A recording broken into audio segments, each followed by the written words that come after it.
ខ្ញុំជឿថាបើមើលតគ្នាប្រកាសជាស្គាល់ហាងអាហារខ្មែរដែលល្បីនៅរាជធានីភ្នំពេញដែលហាងនោះបង្កើតឡើងតាំងពីឆ្នាំ2009ជំរាបសួរសួស្តីបងប្អូនតគ្នាថ្ងៃនេះគឺខ្ញុំបានមកញ៉ាំអាហារនៅភោជនីយដ្ឋានបាយ័នហើយភោជនីយដ្ឋានបាយ័នគឺខ្ញុំចូលចិត្តមកញ៉ាំខ្លាំងមែនតើដោយសារតែម្ហូបនៅឆ្ងាញ់ខ្លាំងមែនតើបងប្អូនតគ្នាដូច្នេះថ្ងៃនេះគឺខ្ញុំចង់មក recommend ក៏ដូចជា review អំពីមុខម្ហូបនៅភោជនីយដ្ឋានបាយ័នឲ្យបងប្អូនតគ្នាមើលហើយភោជនីយដ្ឋានដែលខ្ញុំកំពុងតែមកនេះគឺជាភោជនីយដ្ឋានបាយ័នសាខា2.9បងប្អូនតគ្នាហើយចូលមកដំបូងមានបងប្អូនចាំរាក់ទាក់ក៏ដូចជាមាននំ free សម្រាប់បងប្អូនទៀតសំខាន់គឺខាងគាត់មានលក់ជាមួយនឹង dim sum ឆ្ងាញ់ជាច្រើនមុខក៏ដូចជាមានលក់ជាមួយនឹង ផាសាកូសុតដែរបងប្អូនតគ្នាហើយបងប្អូនតគ្នាអាចមកភ្លក់ free បានឥឡូវខ្ញុំនាំបងប្អូនតគ្នាមកមើលពីការជៀនផាត់របស់គាត់ក៏ដូចជាភ្លក់ឲ្យបងប្អូនតគ្នាបានឃើញទាំងអស់គ្នា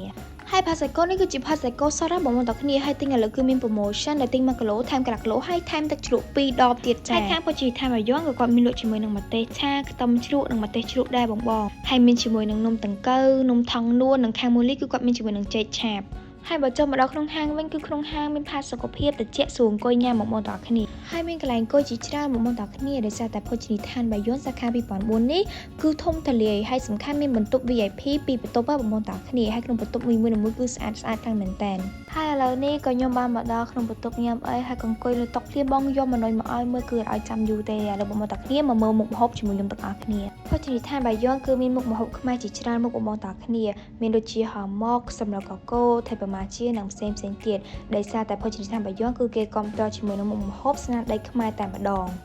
ហើយនឹងមានមុខម្ហូបជាច្រើនទៀតដូចជាឆាជៀននិងញោមជាច្រើនហើយតំណខ្លាំងមែនតើបងចាឥឡូវមុខម្ហូបយើងបានមកដល់ហើយគ្រាន់តែអង្គុយរៀបរាប់ពីមនុយឲ្យបងប្អូនទាំងគ្នាមើលផ្លែសោះគឺបានមកដល់ហើយសេវាកម្មគឺលឿនរហ័សទាន់ចិត្តតែម្ដងខ្ញុំក៏មកបាន4មុខម្ហូបបងប្អូនទាំងគ្នាហើយទឹកដែលនៅលើតុនោះគឺជាទឹករបស់ Muli Fresh ដែលមានដូចជាទឹកសណ្តែកទឹកម្ជូរព្រឹកនិងទឹកចម្រុងគ្រាប់ជីហើយនេះគឺជាមុខម្ហូបដែលខ្ញុំចូលចិត្តបងប្អូនទាំងគ្នាគឺជាមាន់លីងគល់ទឹកត្រីហើយក៏ភ្លេចអត់បានដែរជាមួយនឹងកកូរថ្នល់របស់ខ្មែរយើងបងប្អូនទាំងគ្នាអូយតំណខ្លាំងមែនតើគ្រាន់តែ over នឹកឃើញគឺឃ្លានទៀតតែម្ដងហើយបើនិយាយពីឆ្អឹងឈ្នីឆាជូអាននេះគឺខ្ញុំញ៉ាំបាយអស់ឡើង2ចានបងប្អូនទាំងគ្នាដោយសាររសជាតិគឺឆ្ងាញ់ខ្លាំងមែនតើបងប្អូនទាំងគ្នាបើនិយាយពីห่อหมกនៅបាយ័នបងប្អូនទាំងគ្នាគឺឆ្ងាញ់លេខ1តែម្ដងហើយห่อหมกគឺជាមុខម្ហូបដែលតំណាងប្រទេសខ្មែរទៀតបងហើយឥឡូវនេះគឺខ្ញុំធ្វើការដាក់ជាមួយនឹងអង្គលីងនៅកកូរថ្នល់បងប្អូនទាំងគ្នាហើយកកូរថ្នល់គឺសិតតែសាច់សិតតែបន្លែច្រើនខ្លាំងមែនតើបងហើយឥឡូវគឺខ្ញុំមកញ៉ាំជាមួយនឹងសម្លកកូរមុនគេបងប្អូនទាំងគ្នាដែលសិតតែឈ្ងុយខ្លាំងពេកហើយនៅពេលដែលញ៉ាំចូលមាត់ទៅគឺខ្ទិះខ្លាំងមែនតើបងប្អូនទាំងគ្នាញ៉ាំហើយគឺលើកមេដៃរហូតតែម្ដងនិយាយពីថាមុខម្ហូបនៅនឹងគឺឆ្ងាញ់ខ្លាំងមែនតើ